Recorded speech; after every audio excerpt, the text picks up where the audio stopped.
Let's talk about the WNBA. Everyone thinks they know the story of the WNBA's biggest problem. But what actually happened during the finals is so much stranger than what you've been told.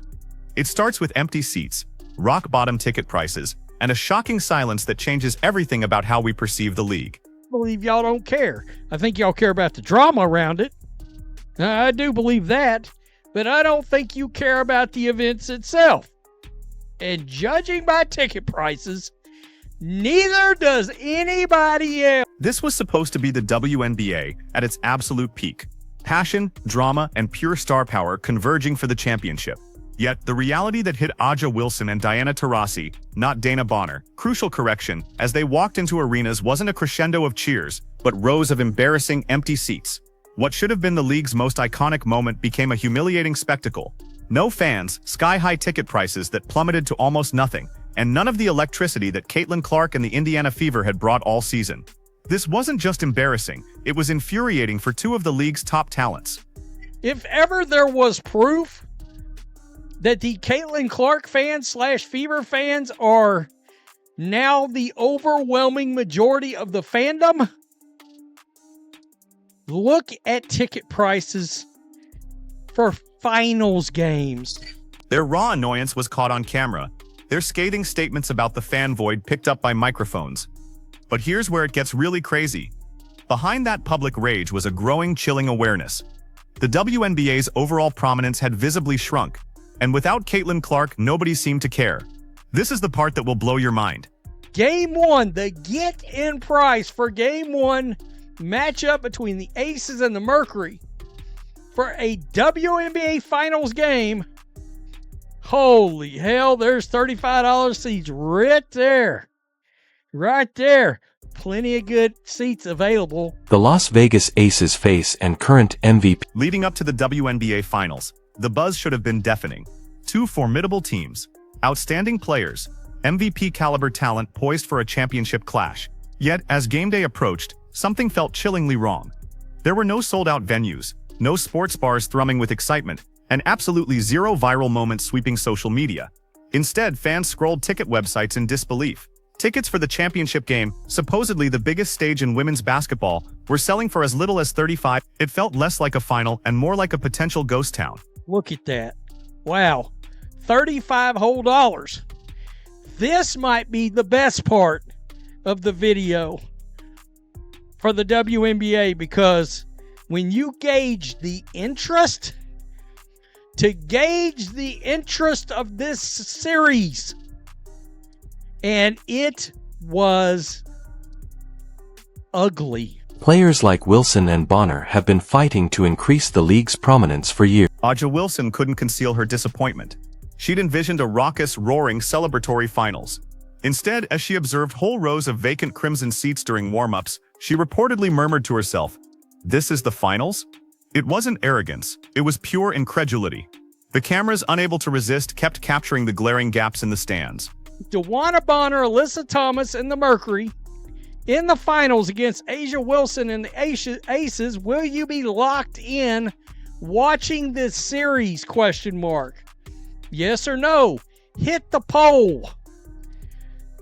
4% of brave souls said yes.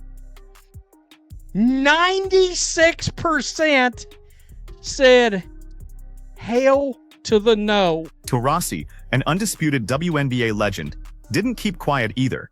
Post-game after the first match, she was visibly irritated. Despite her team's hard-fought battle, the crowd's silence was deafening. With a harsh, unmistakable tone, she stated, "You work your entire career for moments like this, and you just hope people care enough to show up." That single quote encapsulated the entire emotional weight of the situation.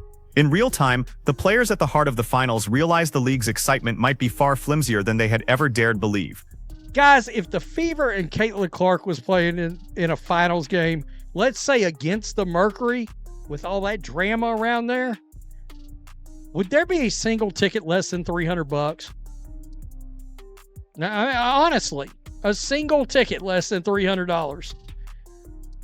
I don't think so. I think you'd have courtside seats go for $5,000. If Caitlin Clark was playing, if she was in these finals along with the Fever, That's just the beginning of this rabbit hole. Fans quickly noted the stark lack of enthusiasm on social media. Photos of empty seats went viral, sparking furious debates over what went wrong. Many pointed fingers at the league's marketing strategy and exorbitant ticket prices. But the most frequent, the most brutal, and the most unavoidable accusation pointed to a single name, Caitlin Clark, who was entirely absent from the finals. You are not invested. You are not interested in watching this BS transpire on your television sets. Throughout the season, this rookie had ignited an unprecedented explosion of interest in women's basketball. Her appearances with the Indiana Fever consistently pulled in massive television ratings and shattered attendance records. Without her, the finals seemed to lose all their flair, their spark, their reason to watch. League executives, in a desperate attempt to spin the narrative, tried to frame it as a contest between two storied franchises, but fans didn't buy it. They craved narratives, raw emotion, and a compelling reason to care. This time, the league simply failed to deliver any of it. This is the part that will blow your mind. The finals were meant to symbolize the highest level of competitiveness. Instead, they exposed an uncomfortable, undeniable truth. The WNBA's appeal was still precariously centered on a few divisive personalities. By the end of the first game, all momentum had evaporated. Online, it was already being dubbed the WNBA's quietest finals. The mood in the arena revealed a far more serious problem. Not a lack of skill, but a lack of community, a lack of connection. Nobody was around to witness the stars gleam, and A'ja Wilson and Diana Taurasi were on the verge of losing it over that brutal reality. What happens next defies all logic. What should have been a proud moment for A'ja Wilson and Diana Taurasi, after the first game concluded, devolved into a heated argument, not with each other, but with the very notion of the finals. Both veterans had poured their souls into getting their teams to the championship game. Yet, instead of thunderous applause and flashing cameras, they were met with awkward silence and half-empty venues. The WNBA had promised respect, growth, and attention. Instead, it felt as though the league had regressed overnight. For Taurasi and Wilson, it wasn't just about attendance figures. It was about feeling abandoned by the very supporters who were supposed to be championing the league at last. Wilson's annoyance became starkly apparent during the post-game press conference. While she spoke in a calm manner, her tone vibrated with power. "We're playing some of the best basketball out there," she stated. "But it's like nobody's watching." That was a devastating statement, because she wasn't mistaken. There was barely any national coverage. Social media activity had barely stirred, and game snippets hardly generated a ripple compared to the viral frenzy that greeted every single move Caitlin Clark made during the regular season. It was impossible to ignore the brutal contrast.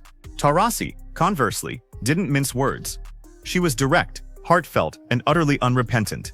"It's disrespectful," she declared. "We are worthy of crowded arenas. We are worthy of experiencing such energy." Her remarks quickly went viral, sparking furious debate among followers about whether her rage was justified. While some expressed sympathy, agreeing that the league's marketing strategy had completely backfired by neglecting what fans truly wanted to see, others contended that she and other veterans had actively contributed to the division in the fan base. This is the part where the story began to change. What started as simple dissatisfaction over poor attendance mutated into a much more comprehensive and damning representation of the WNBA's mounting difficulties. This wasn't just about one game, it was about the league's very identity. There were no fans. Ticket prices that should have been gold were dirt cheap. And perhaps most damning, there was none of the fervor that Caitlin Clark had previously commanded. It wasn't merely embarrassing, it was deeply aggravating for two of the league's brightest talents. Their frustration was captured on camera, their scathing statements about the lack of fan support echoing through microphones. But beneath that immediate anger, a deeper, more chilling truth was revealed. An increasing, undeniable awareness that the WNBA's once assumed prominence had dramatically diminished. And that in Caitlin Clark's absence, for too many, nobody appeared interested in watching at all. This is the truth the WNBA is trying to hide.